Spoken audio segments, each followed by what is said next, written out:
Okay, Koen has been thinking for the last 3 months about this question.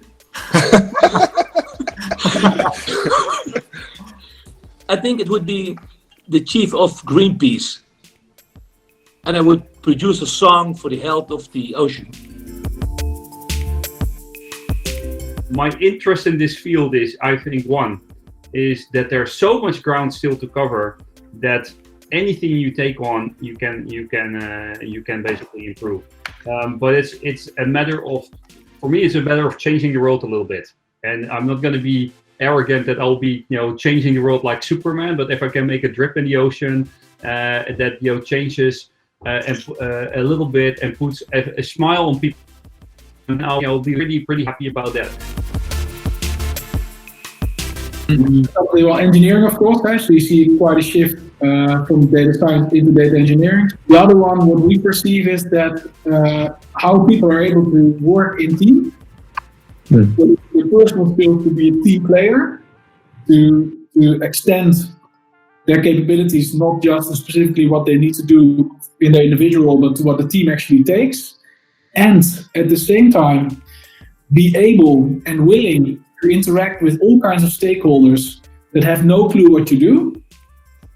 And we firmly believe the difference between your capabilities and what you see in corporates and with many other generations, I would see, will be bigger and bigger. That's really important. Actually, I must be honest, I love cooking.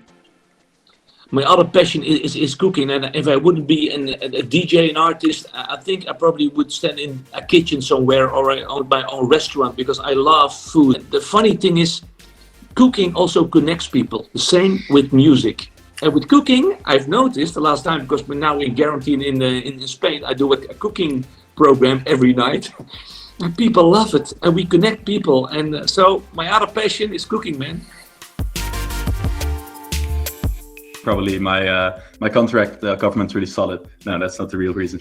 I'm really passionate about. No, I'm really passionate about anything that's possible. Yeah, I think it's going to be a huge change in how cities are going to be, and there's also a huge opportunity to do the things that are already happening in a more fair, honest, transparent way. So, I think the most important thing is when you're starting off is to research. So you need to know your target market, you need to know your customers, you need to know your suppliers, you need to know your competitors. Once you've got all of that, then you've got a good base on which to build. From there, the key is to start small. Some people, or most people, want to start big very quickly and just want to make money as soon as possible.